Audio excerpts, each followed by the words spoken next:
आज के इस महासम्मेलन में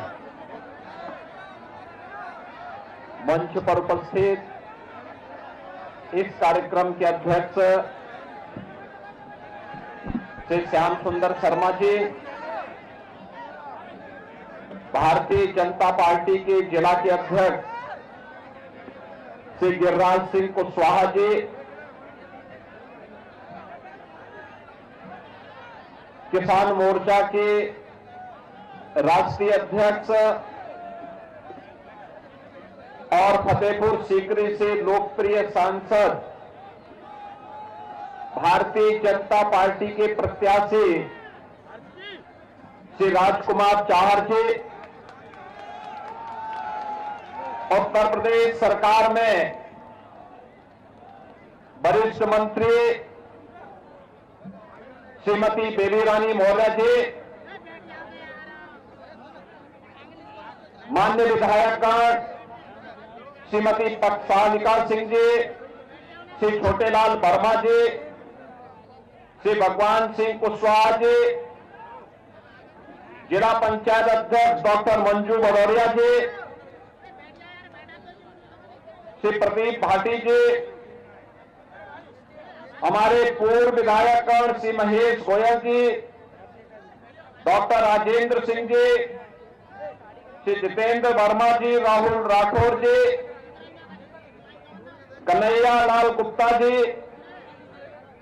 हेमंत शर्मा जी और भारी संख्या में फतेहपुर सीकरी लोकसभा क्षेत्र से जुड़े हुए सभी उपस्थित बहनों और भाइयों, फतेहपुर सीकरी अपनी पौराणिक और ऐतिहासिक स्थलों के लिए विख्यात है। एक और देवादिदेव महादेव बाबा बटेश्वर नाथ का पवित्र धाम इस लोकसभा सीट में है, वहीं साथ ही साथ ऐतिहासिक पृष्ठभूमि से जुड़े हुए अनेक ऐसे स्थल जो देश और दुनिया को अपनी ओर आकर्षित करती है, वह भी इस लोकसभा सीट में स्थित है। यहां का अन्नदाता किसान अपने परिश्रम के लिए जाना जाता है, तो मां यमुना की कृपा भी इस क्षेत्र पर बराबर बरसती है। ऐसी पावन धरा को नमन करते हुए मैं आप सबका हृदय से अभिनंदन करता हूं। बहनों और भाइयों, आज हम सब पूरे देश के अंदर लोकसभा चुनाव 2024 के चुनाव प्रचार अभियान का हिस्सा बन चुके हैं। हम सब जानते हैं कि चुनाव की याद आते ही तमाम लोग अपने अपने तरीके से इसकी विवेचना भी करने लग गए हैं, लेकिन पूरे देश के अंदर जहां कहीं भी हमें जाने का अवसर प्राप्त हो रहा है, एक चीज साफ दिखाई दे रही है, और उत्तर हो, दक्षिण हो, पूरब हो, पश्चिम हो, चारों ओर एक आवाज है। लोग ये मानते हैं, लोगों की तमन्ना भी है, आम जनमानस की भावना भी है कि चुनाव में एक और भारतीय जनता पार्टी के नेतृत्व में एनडीए गठबंधन है, और चुनाव परिणाम के बारे में लोग पहले से आश्वस्त हैं। दूसरी ओर वे लोग हैं जो दल को तो मिलाना चाहते हैं, लेकिन उनके दिल ही नहीं मिल पा रहे हैं। आप देख रहे होंगे इंडी गठबंधन में जो लोग हैं, इन लोगों की स्थिति आप देख रहे होंगे। वेस्ट बंगाल में टीएमसी ने अपने सभी प्रत्याशी दे दिए, कांग्रेस के लिए एक भी सीट नहीं छोड़ी। लेकिन वो इंडी गठबंधन का हिस्सा है। केरल में कम्युनिस्टों ने कांग्रेस के साथ कोई गठबंधन नहीं किया, लेकिन वह इंडी गठबंधन का हिस्सा अपने आप को कह रहा है। ऐसे ही महाराष्ट्र के अंदर देखने को मिल रहा है, और ऐसे ही अलग अलग क्षेत्रों में जब इनको प्रत्याशी नहीं मिल पा रहे हैं तो सपा का प्रत्याशी कांग्रेस में जा रहा है, कांग्रेस का सपा में जा रहा है, और तब जोड़ तोड़ करके किसी प्रकार से ये लोग चुनावी अखाड़े में अपना दांव आजमाने का कार्य कर रहे हैं। आपने देखा होगा पूरे देश के अंदर लोग आश्वस्त हैं, और आश्वस्त इस बात के लिए भी है क्योंकि मोदी जी के नेतृत्व में जो कार्य पिछले 10 वर्षों में हुआ है, ये चुनाव उन कार्यों की प्रति कृतज्ञता ज्ञापित करने के लिए भारत की जनता जनार्दन के द्वारा फिर तीसरी बार मोदी जी को आशीर्वाद दिया जाना है। और इसके लिए जनता भी आश्वस्त है कि मोदी जी के नेतृत्व में भारतीय जनता पार्टी फिर से तीसरी बार सरकार बनाएगी, कोई संदेह नहीं होना चाहिए। बहनों भाइयों, आज पहला चुनाव है 18वीं लोकसभा का, जिसके परिणाम के बारे में जनता स्वस्थ है। बस हमारी तैयारी क्या होनी है कि हमारा प्रत्याशी कितने अधिक वोटों से लीड लेकर के देश की संसद में पहुंचता है। इसकी तैयारी के लिए हर लोकसभा सीट में एक नई प्रतिस्पर्धा खड़ी हुई है।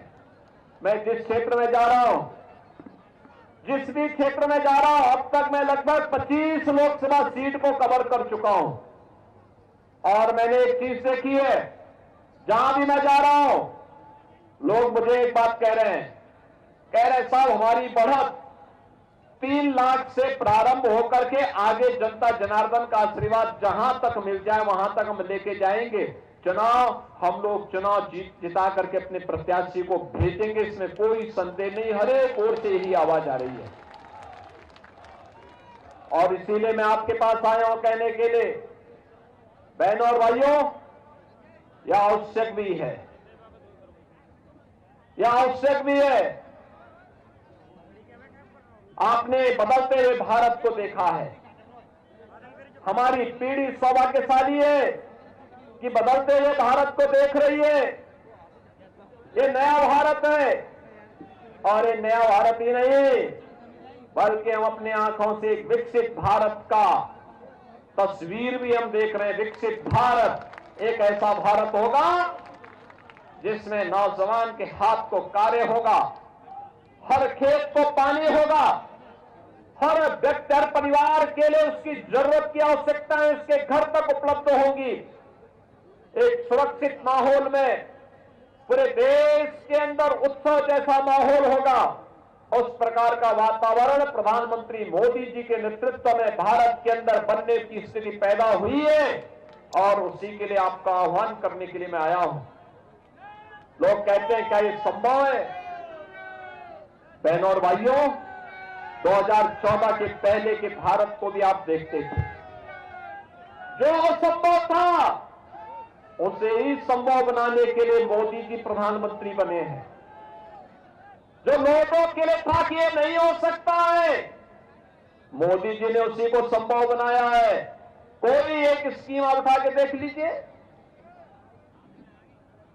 वैश्विक मंच पर भारत के सम्मान का प्रश्न था, जो काम 60 वर्ष तक कांग्रेस नहीं कर पाई, मोदी जी ने 10 वर्ष में वह काम करके दिखाया। आज दुनिया के अंदर 140 करोड़ भारतीयों का सम्मान बढ़ गया।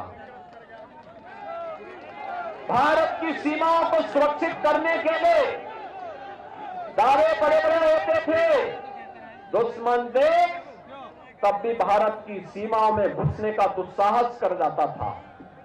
आज क्या कोई भारत की सीमा के अंदर घुसपैठ कर पाएगा? क्या आज नहीं कर सकता है। उन्हें मालूम है घुसपैठ की कीमत कैसी चुकानी पड़ सकती है।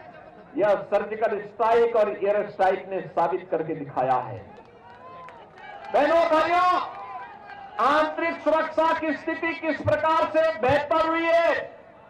ये कश्मीर में धारा 370 को समाप्त करके, नक्सलवाद की समस्या को समाप्त करके, पूर्वोत्तर के उग्रवाद की समस्या को समाप्त करके हम देख चुके हैं। और देश के अंदर इंफ्रास्ट्रक्चर कैसे होना चाहिए, एक्सप्रेस हाईवे, रेलवे, 4 लेन और 6 लेन की कनेक्टिविटी, मेट्रो, एयर कनेक्टिविटी, ये सभी के साथ साथ जिन जिलों में मेडिकल कॉलेज नहीं वहां मेडिकल कॉलेज, जिन राज्यों में आईआईटी नहीं वहां आईआईटी, जहां आईएम नहीं वहां आईएम, जहां पर एम्स नहीं वहां एम्स, ये सभी उपलब्ध करवाए जा रहे हैं।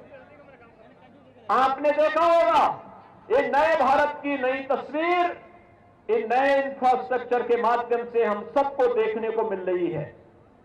इन्हीं में हम भी देखते हैं कैसे भारत बदल रहा है।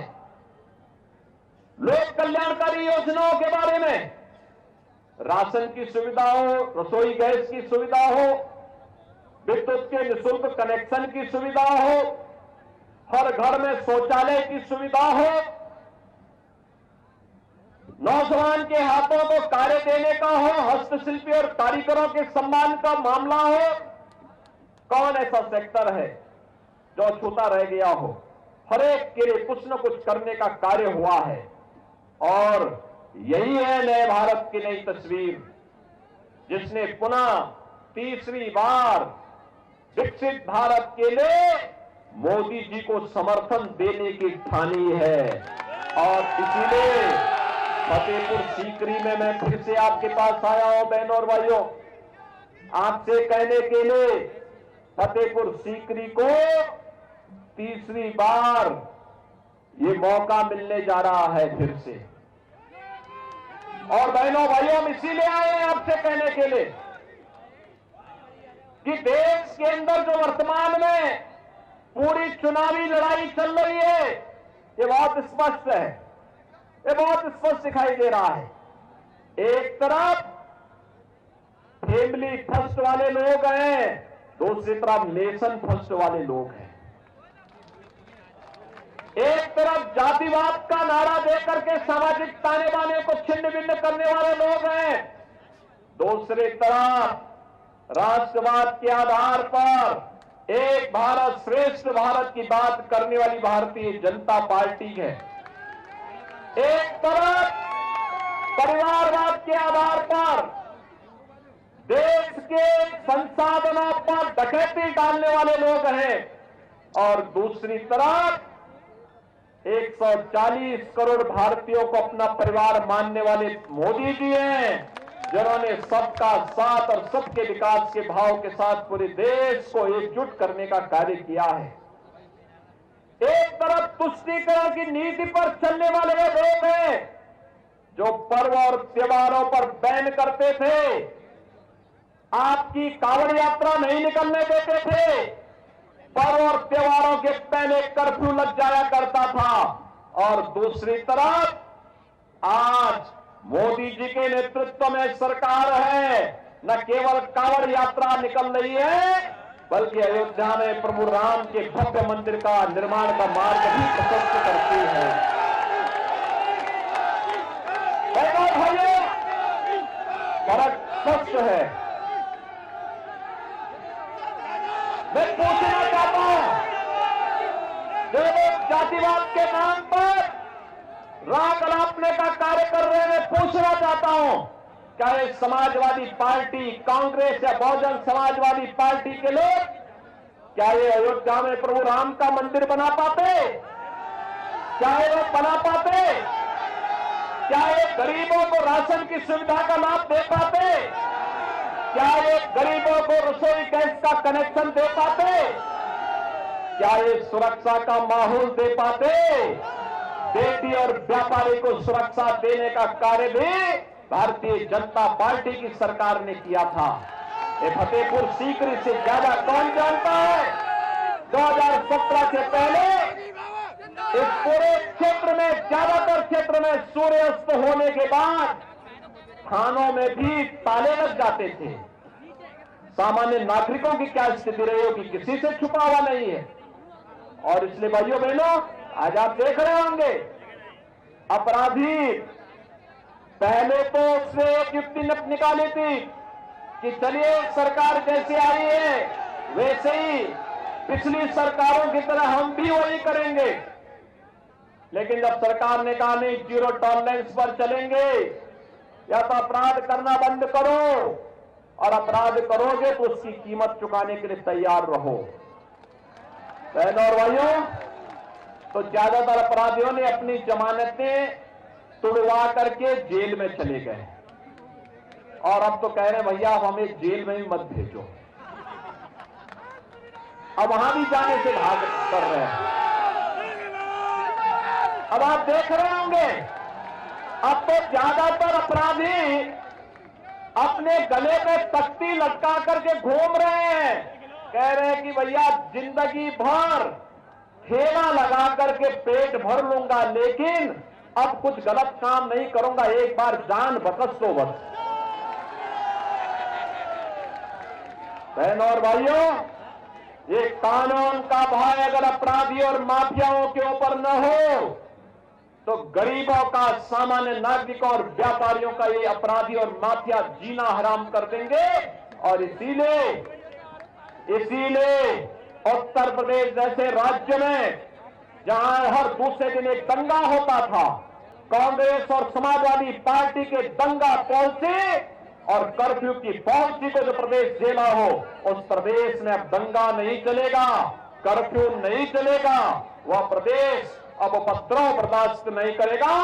वह प्रदेश अपने परंपरागत उत्सव के साथ जुड़ेगा और उत्सव के साथ जुड़ने के लिए ही हम आपके पास आए हैं। ये उत्सव प्रदेश अब मोदी की गारंटी पर विश्वास करता है। मोदी जी की गारंटी वही है जो 100% होने की गारंटी देता हो। मोदी जी की गारंटी यही है जहां पर 12 करोड़ गरीबों को, गरीब किसानों को प्रधानमंत्री किसान सम्मान निधि का सौगात मिल जाता है। ये मोदी गारंटी है।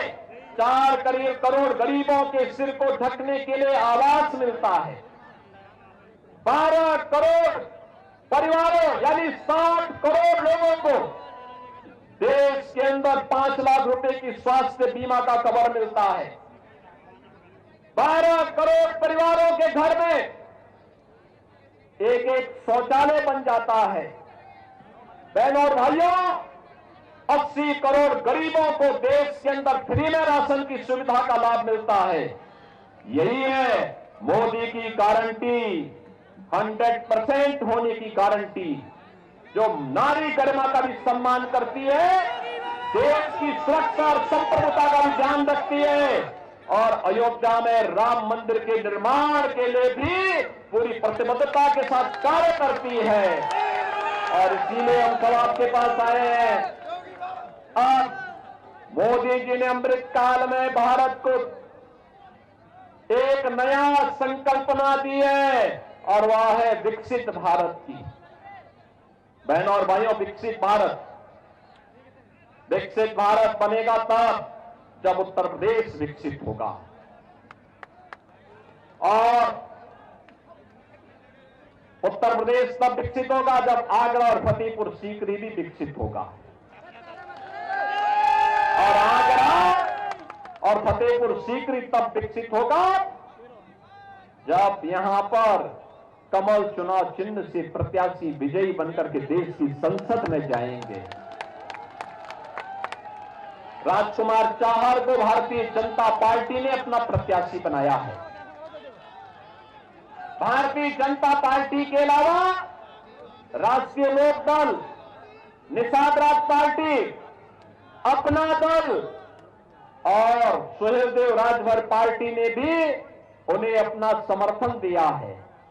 आज मैं आपके पास आया हूं आपका आह्वान करने के लिए कि बहनों और भाइयों, राजकुमार चाहर अन्नदाता किसानों की समस्या को लेकर के पूरे देश के अंदर अन्नदाता किसानों के लिए कार्य कर रहे हैं।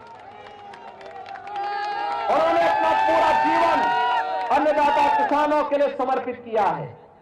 मैं देखता हूं महाराष्ट्र के अंदर है, कर्नाटक के अंदर है, मध्य प्रदेश, छत्तीसगढ़, राजस्थान, बिहार, वेस्ट बंगाल, उड़ीसा, असम, तेलंगाना, इन सभी राज्यों में जाकर के अन्नदाता किसानों की समस्या को लेकर के देश के अंदर राष्ट्रीय नेतृत्व के सामने रखना और फिर उन समस्याओं का समाधान का रास्ता निकलना, जहां से प्रधानमंत्री कृषि सिंचाई योजना भी निकलती है और जहां से प्रधानमंत्री किसान सम्मान निधि की सौगात भी हमारे अन्नदाता किसानों को प्राप्त हुई है। और इसलिए बहनों भाइयों, आज के दिन पर यह आपका सौभाग्य है, राजकुमार चाहर जैसा जुझारू कार्यकर्ता आपके बीच में सांसद पद का प्रत्याशी बनकर के आया है। उनको प्रत्याशी पार्टी ने बनाया है और पार्टी ने आपके सामने उनको दिया प्रस्तुत किया है। यह यहाँ के विधायकों की, यहाँ के पदाधिकारियों की, यहाँ के प्रबुद्धजनों की और यहाँ की जनता जनार्दन की से मैं अपील करूंगा कि हमारे जनप्रतिनिधियों की जिम्मेदारियों के साथ वे अपना आशीर्वाद दें, राजकुमार चाहर को भारी बहुमत से विजयी बना करके फतेहपुर सीकरी में फिर से कमल का फूल खिलाने का काम करिए। और मैं आपको आश्वस्त करता हूं, विकास के पैमाने पर जिन मुद्दों को यहां पर राजकुमार चाहर ने आपके सामने रखा है, हर घर नल योजना यहां दी जा चुकी है। सड़क के लिए जो भी प्रस्ताव जहां से आया था, सारे प्रस्ताव यहां के स्वीकृत हुए हैं और विकास के लिए कहीं भी आपको इधर उधर ताक झांक नहीं करना पड़ेगा, बल्कि सीधे सीधे विकास का कार्य इस क्षेत्र में आएगा, क्योंकि इस क्षेत्र का संबंध तो पूर्व प्रधानमंत्री सदैव अटल बिहारी वाजपेयी जी से भी है। बटेश्वर में मुझे कई बार आने का अवसर प्राप्त हुआ। आपने देखा होगा आज वहां सदैव अटल जी की स्मृतियों को जीवंत बनाए रखने के लिए कितना अच्छा कार्य हुआ। और यह कार्य, सुंदरीकरण का कार्य ही भारतीय जनता पार्टी के अभियान का हिस्सा है। और इसी अभियान के लिए आप सभी से चुनाव प्रचार अभियान का शुभारंभ हो रहा है। घर घर जाकर के राजकुमार चाहर बनकर के मोदी जी के लिए तीसरा कार्यकाल मांगिए, क्योंकि मोदी जी के तीसरे कार्यकाल के पहले 3 वर्ष में ही भारत दुनिया की तीसरी बड़ी अर्थव्यवस्था बने, इसके लिए आपका आशीर्वाद आवश्यक है। मोदी जी को हम 80 मनकों का हार उत्तर प्रदेश से भेजेंगे, उसमें फतेहपुर सीकरी का योगदान भी होना चाहिए। और इसी के लिए आपसे अपील करने के लिए मैं आपके बीच आया हूं। आप सहमत हैं? सभी लोग सहमत हैं? सभी लोग सहमत हैं? दोनों हाथ ला करके मेरे साथ बोलेंगे, दोनों हाथ, जहां तक मेरी आवाज जा रही है। भारत माता की, भारत माता की, भारत माता की, वंदे वंदे वंदे, जय श्री राम।